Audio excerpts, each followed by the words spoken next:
एक संगठन को सफल बनाने के लिए आपको एक जनजाति में शामिल होने की आवश्यकता है।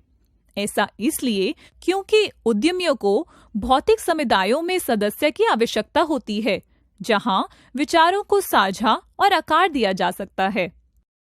उद्यमी समुदायों में सदस्यता प्राप्त करने से सामाजिक पूंजी विकसित हो सकती है, जिसके परिणाम स्वरूप प्रतिष्ठा में वृद्धि, विश्वास का निर्माण, मुद्रा का विकास और नेटवर्क का लाभ उठाने की क्षमता बढ़ सकती है। हालांकि बाहरी रूप से उद्यमियों के लिए पर्याप्त जनजातियां हैं, लेकिन ज्यादातर मामलों में जरूरत सिर्फ अंदर की कमी की है। सफल उद्यमी इंटरैक्शन डिजाइन से एक शब्द उधार लेते हैं।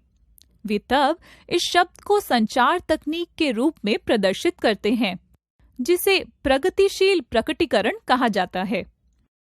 उद्यमी कई समूहों में सूचनाओं और क्रियाओं को आवश्यक लोगों के केवल एक छोटे से उप समुच्चय के साथ शुरू करते हैं और फिर अपने व्यापक नेटवर्क में फैलाते हैं। बाहरी उद्यमी प्रगतिशील रूप से अपने विचार को जल्दी मान्यता प्राप्त करने का खुलासा करते हैं, जबकि अंदर के उद्यमी प्रगतिशील प्रकटीकरण का उपयोग सर्वसम्मति बनाने और संगठन संसाधनों और प्रतिभा तक पहुंच प्राप्त करने के लिए करते हैं। एक उद्यमी के रूप में सफल होने के लिए आपको पुनरावृत्ति और प्रयोग की आवश्यकता होगी। हालांकि आपको इस बात का ध्यान रखना चाहिए कि इस पहलू का वर्णन करने के लिए इस्तेमाल की जाने वाली भाषा विफलता की अवधारणा पर केंद्रित है। असफलताओं के अर्थ में जैसे असफलता, झूठी शुरुआत, गलत मोड़ और गलतियां। इटरेशन प्रोटोटाइपिंग परीक्षण, विश्लेषण और शोधन की चक्रीय प्रक्रिया है। यह विचार या परियोजना को मारने और दफनाने की बजाय एक विचार को सीखने और आकार देने के लक्ष्य के साथ प्रयोग के माध्यम से ज्ञान का निर्माण है।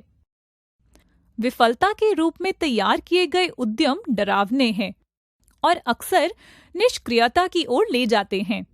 जानबूझकर चलने के रूप में तैयार यह एक मानसिकता बनाता है जिसके लिए यह तैयार किया गया है और कई सीखने के क्षणों की अपेक्षा करता है।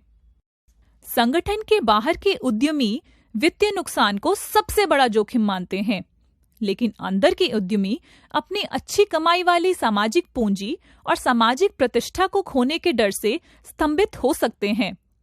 याद रखें, सामाजिक प्रतिष्ठा बनाने में बहुत मेहनत लगती है। अंदर और बाहरी उद्यमी विभिन्न तरीकों से संभावित नुकसान का प्रबंधन करते हैं। एक समय में कई अवसरों पर काम करने से लेकर विचार पर काम करने के लिए अनुमति के स्थानों की पहचान करने तक, एक सावधान उद्यमी समझता है कि समग्र रूप से क्या दांव पर है। कभी-कभी स्वीकार्य नुकसान एक अलग प्रकार की गणना को प्रेरित कर सकता है, जो गणना कर रहा है कि आप एक कदम आगे बढ़ने के लिए क्या खोने के लिए तैयार हैं। अतीत के शैक्षिक अनुभव और यहाँ तक कि कॉर्पोरेट अनुभव संचार को प्रोत्साहित करने की बजाय बाधा उत्पन्न करते हैं। पिछले अनुभवों से आदतों को त्यागना आवश्यक है, खासकर जब ये आदतें अधिकांश उद्यमियों द्वारा अनुभव किए गए प्रयोगात्मक और पुनरावृत्ति प्रकृति के साथ संघर्ष करती है। बाहर के उद्यमी पहले काम करते हैं और फिर उस काम को सीखते हैं, जबकि अंदर के लोगों को संगठन के इतिहास द्वारा बंधक बनाए जाने के बारे में चिंता करनी पड़ती है। अब क्या आप समझ सकते हैं एक सफल उद्यमी होने की बुनियादी आवश्यकताएं क्या हैं, अनिल? यह वास्तव में उद्यमिता प्रथाओं का एक बहुत ही सुंदर मार्ग है जिसे आपने समझाया है। मैंने अब बहुत सी नई चीजें सीख ली हैं। धन्यवाद। आपका स्वागत है, अनिल।